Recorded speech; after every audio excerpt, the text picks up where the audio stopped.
नमस्कार दोस्तों, सादर प्रणाम स्वीकार हो। आज हम एक बहुत ही इंटरेस्टिंग टॉपिक पर बात करेंगे जो आयुष से संबंधित है। आयुष हमें जीवन जो प्राप्त हुआ है, ईश्वर द्वारा प्राप्त हुआ है, जो हमारे पूर्व जन्मों के संस्कारों के द्वारा ही हमें निर्धारित किया जाता है, उसके बारे में चर्चा करने जा रहे हैं।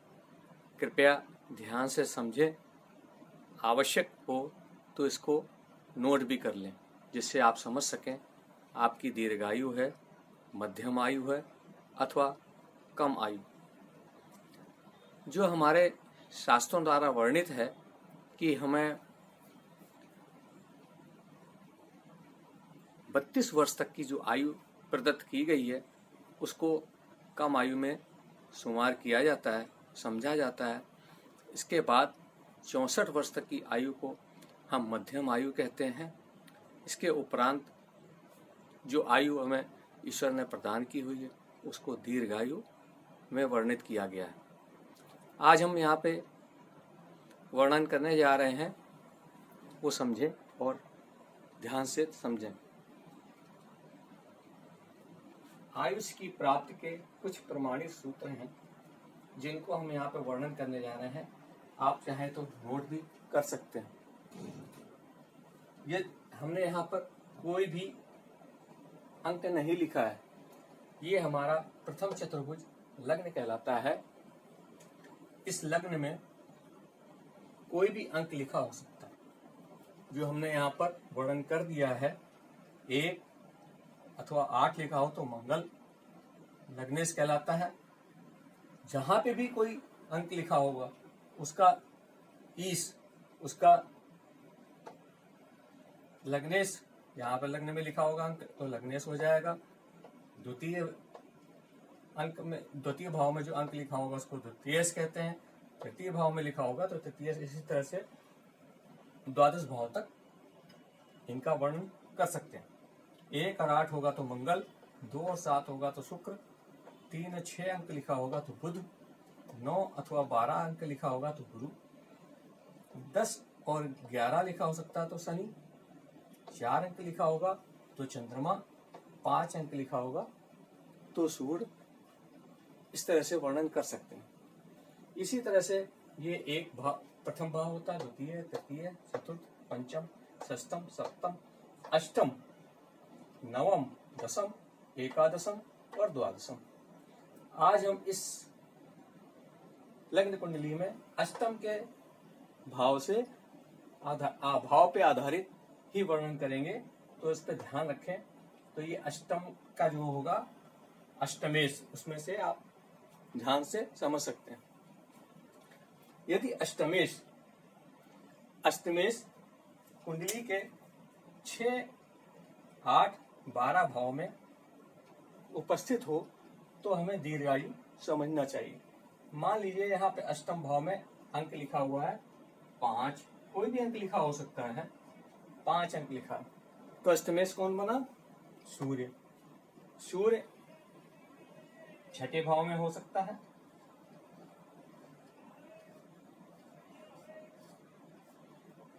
सूर्य यहां भी अष्टम भाव में हो सकता है, और सूर्य द्वादश भाव में भी हो सकता है। तो हमारा प्रथम सूत्र यहाँ समाप्त होता है। सूर्य छठे, 8वें अथवा 12वें भाव में हो तो ऐसा जातक दीर्घायु होता है।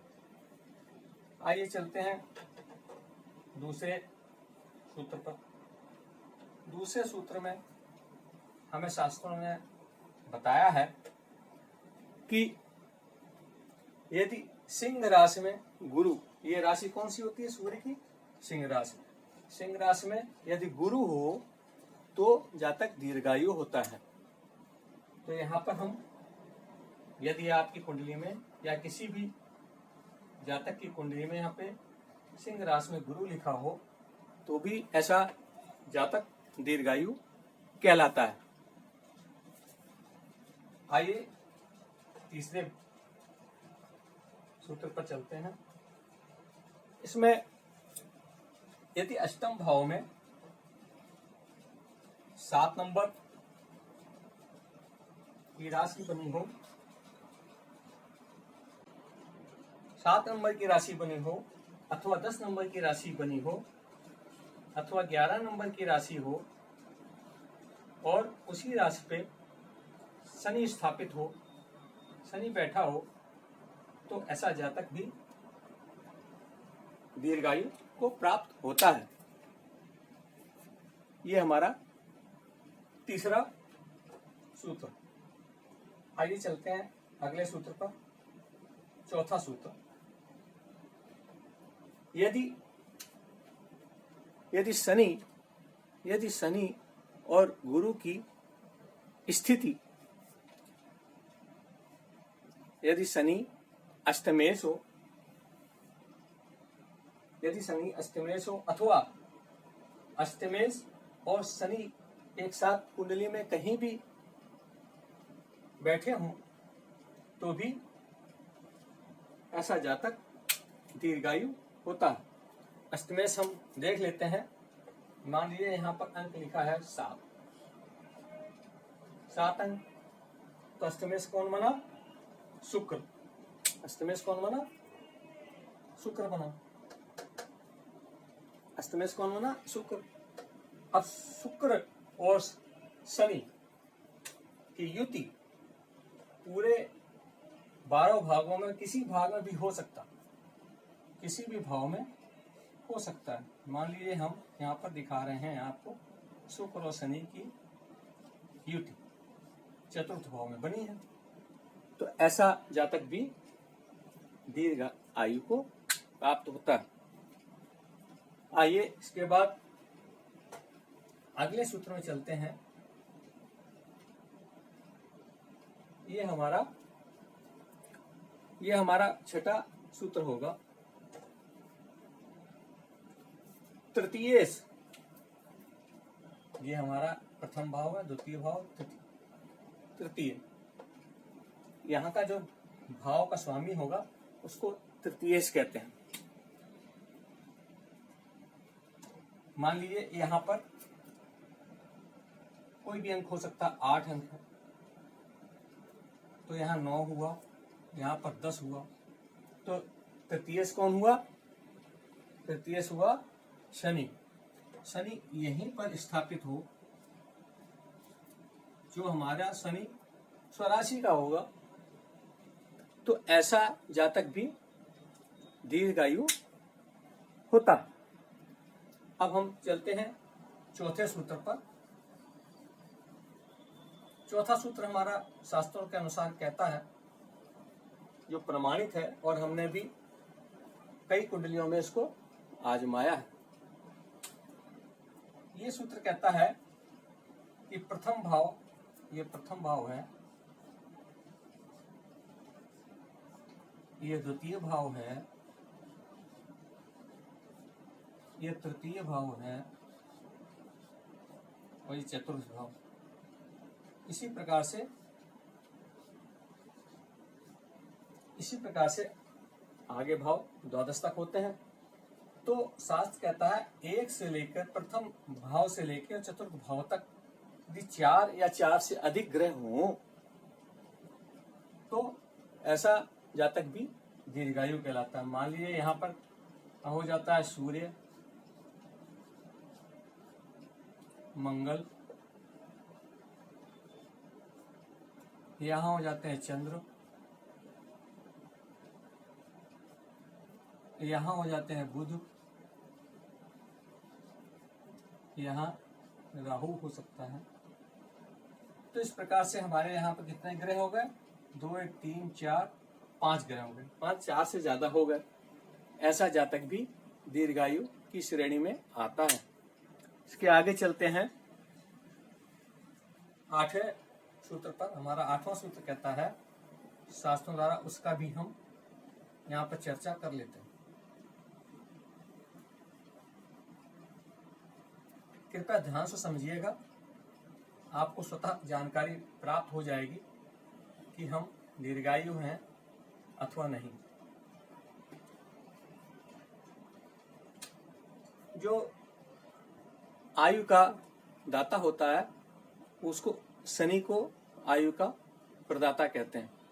यदि शनि तीसरे, छठे, 10वें अथवा 11वें भाव में उपस्थित होता है, उच्च राशि में होता है अथवा स्वराशि में होता है, तो ऐसा जातक दीर्घायु कहलाता है। शनि यहां भी हो सकता है, शनि यहां भी हो सकता है, शनि यहां भी उपस्थित हो सकता है और शनि यहां भी उपस्थित होता है। तो ये इन राशियों में होना चाहिए, क्योंकि शनि तुला राशि में उच्च का होता है, मकर राशि में स्वराशि का होता है और कुंभ राशि में मूल त्रिकोण का होता है। इसी प्रकार से 7, 10, 11 की राशियां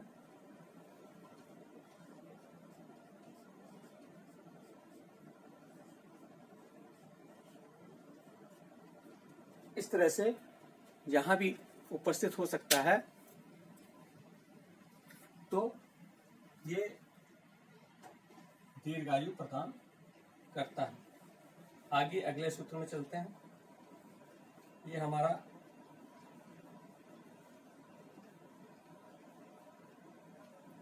प्रामाणिक सूत्र 9 नंबर हो सकता है। यदि हमारा लग्न कर्क राशि का हो और इस लग्न पर गुरु की दृष्टि हो, तो हमें दीर्घायु प्रदान करता है। गुरु यहां से बैठ के अपनी दृष्टि डालेगा लग्न पर, यहां पर भी बैठ के डालेगा,